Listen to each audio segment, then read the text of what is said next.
Hey guys, Jason Bahr here. I'm a composer in Southwest Florida. It is Friday, May 8th, 2020, and I want to give you an update on the PS150 project. In this project, over 50 musicians will give a virtual premiere of my new piece for choir and orchestra, with the goal of raising funds for the Harry Chapin Food Bank. This pandemic is hitting folks hard, and if you're one of the lucky ones who still has a job, I'm asking you to contribute to this great organization. Earlier this week, I spoke with Richard Bahr, the president and CEO of the Harry Chapin Food Bank. I'm going to show you that interview now, and then I'll be back to tell you how you can help those suffering in Southwest Florida. Hi, I'm here today with Richard Bahr. Richard is the president and CEO of the Harry Chapin Food Bank. Good afternoon. Hi, Jason. How are you? I'm doing well. So we've asked you to tell us a little about, in the context of this fundraiser, some things about the Harry Chapin Food Bank. So what is the history of the Harry Chapin Food Bank? How did it get started? How did it get that name? And what does it do?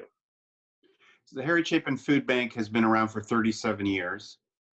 We are based in and serve Southwest Florida, 5 counties. We started in Lee County and have grown from there.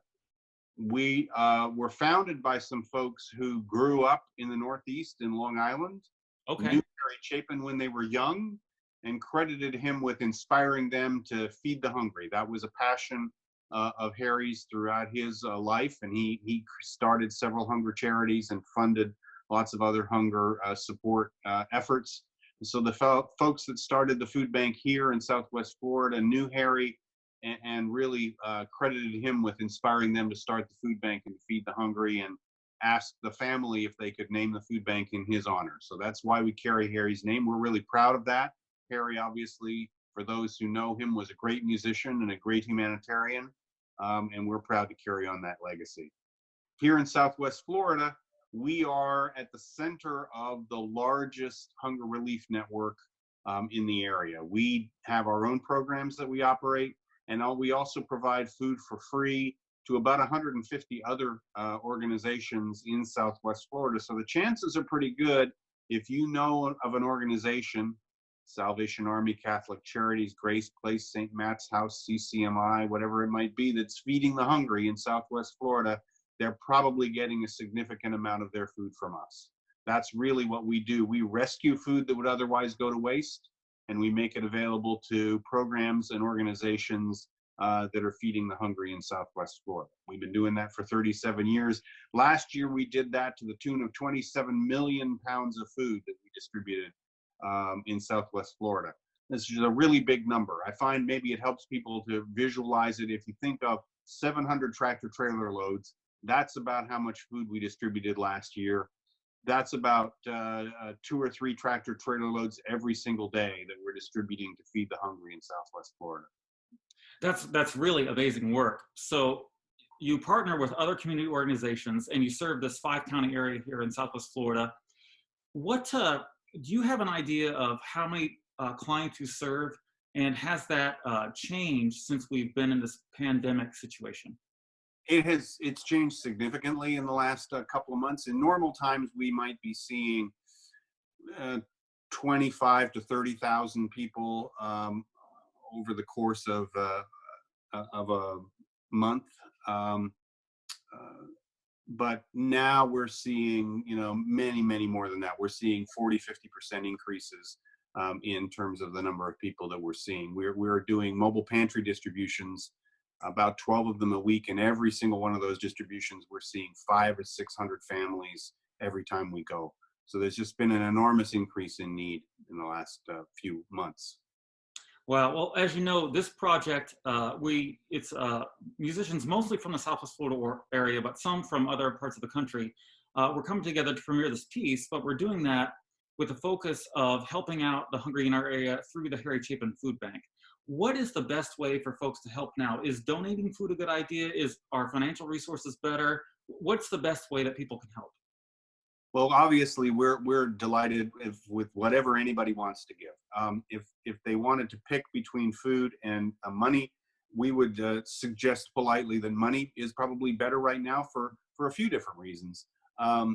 First of all, we can do more with $1 than you can. So if you go to the grocery store and buy food with your $1, I can probably do better than that. Second, there's not a lot of food in the grocery stores, you may have noticed at the Yeah. moment. I really hate for folks to go make that problem worse in the course of trying to donate to us, because our food sources are coming from wholesalers and farms and other places altogether. And then there's the whole issue of handling and sanitization of the product and all of that kind of stuff, which, in an epidemic environment, we are having to be doubly careful about making sure that everything we get in is cleaned and wiped and properly handled. So money, first of all, we'd be happy to take donated food if that's what people are called to give.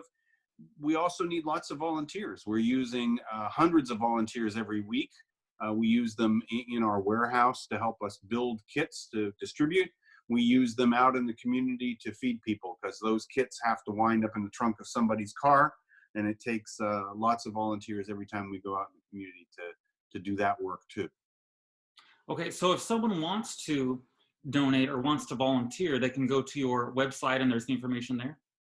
Yes, the best place to go is harrychapinfoodbank.org, and there's a button there where you can click to see how you can volunteer, and there's a button there where you can click and make an instant donation of money or learn how to donate food.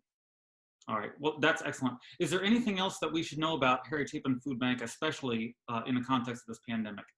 If anybody needs food, they should go to our website. There's a calendar of our distributions, and there's a list of where they can get food. Because this is, on the one hand, it's heartbreaking how many people need help, and we're seeing thousands of families every week. At the other side, it's heartwarming to see how much wonderful response and support has been generated by this crisis. And so we want everybody to know that we're so grateful for the support from so many, like your group or other volunteers, donors, supporters. This is what Americans do at our best, is that, when things get tough, we come out and we help one another. And that's really heartwarming to see. That's really great. Well, thank you for your time today. You're very welcome. Thank you so much for supporting us. There you have it, guys. Richard LeBur, President and CEO of the Harry Chapin Food Bank, a great guy at the head of an amazing organization. So please do this now. Go to harrychapinfoodbank.org and make your donation. I'll leave a link in the description below. At the bottom of the donation page where it says, please send notification, type in our email address, which is ps150project@yahoo.com. In this way, we can track the progress of our project. We still have a $100 match, which has not yet been met. The match from last week was met in 24 hours. Please help if you can. Next week, we'll hear from some of the musicians working on this project. Wash your hands, take care of each other, and remember, we are all in this together.